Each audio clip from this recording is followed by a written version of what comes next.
Hey, it's Dua Lipa, and this is Way Back When on ANDPOP. Not a fool, not a fool.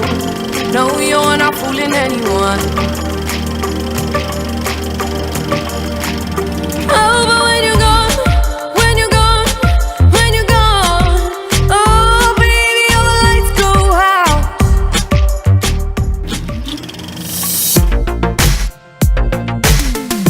First concert I went to was Method Man and Redman when I was 14. Well, I went to an all-girls school, so that was quite awkward when you just go to a dance and it's just, I mean, it's kind of fun. I mean, I remember us getting really excited and being like, oh my God, there's gonna be alcohol, and then we get there and it's just fruit juice and we're like, this place sucks. I guess getting signed and starting to work on my project, that was massively life-changing. I got to quit my job as a waitress and just go to the studio every day and wake up and go and write, and you know, doing that was like a big step for me. And it was one of those things where I was like, oh, I now get to do this every day and this is my life. This is, you know, how bizarre that I can wake up and just write what's in my mind or what I want to say, and yeah.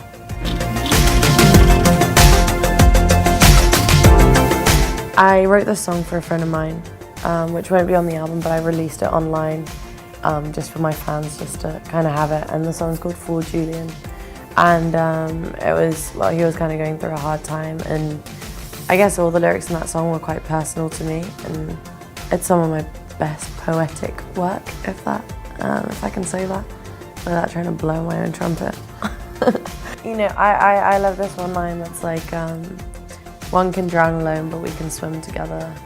And yeah, I mean, that's my favorite line in the song.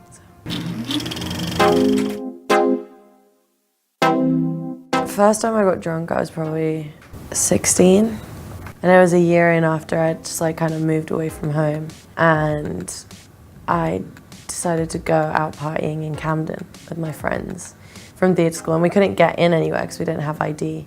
So I was just kind of running around, but we found a corner shop that would sell us beers and wine.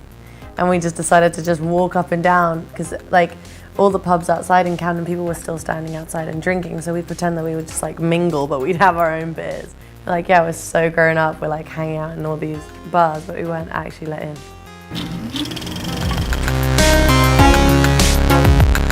I'm not sure, I was the new girl a lot in school.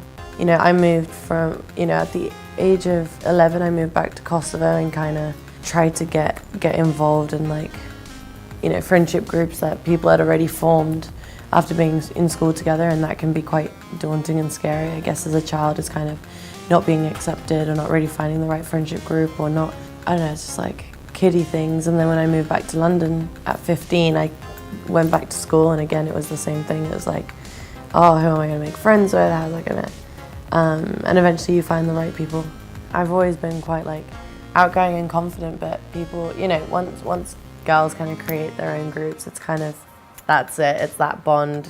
If any of your friends make another friend, you're like, who's that person? Do you know what I mean? Sit with us. You can't sit with us, but yeah, it was alright.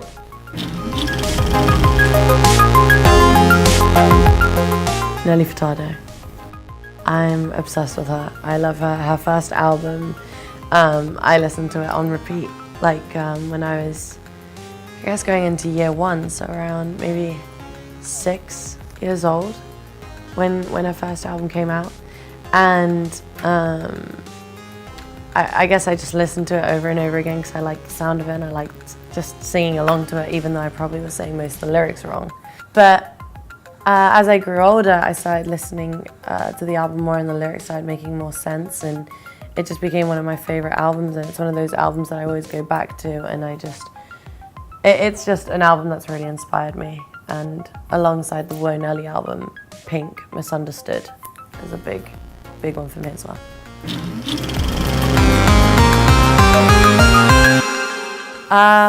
Well, with my friends in theatre school, we were all like, another friend of mine, she was living on her own. Her parents were in a different part of the UK. And we were all hanging out, and we made this massive bubble bath. but there were so many bubbles. So we decided to grab the bubbles and throw them out the balcony, out the window. And it was just like a main road in the front, and we hit a policeman. And they came knocking on our door and they wanted to arrest us because they were like, oh, you've assaulted a police officer. And it was just like, I'm so sorry, like we didn't, and we were really little, we were 15. And I guess when it came to the point where he was like, you know, we're gonna take you down to like Scotland Yard. We were terrifying. I was like in tears by that point. I was like, I can't go to jail, I'm too little. He was like, how old are you? And we told him, I was like, oh, I was born in 1995. He's like, so that makes you 15? He's like, okay, we'll just send you a warning in the post. I was like, okay, we never got the warning, luckily. And they never called my mum, luckily. So we got off smooth, but that was like that was really scary.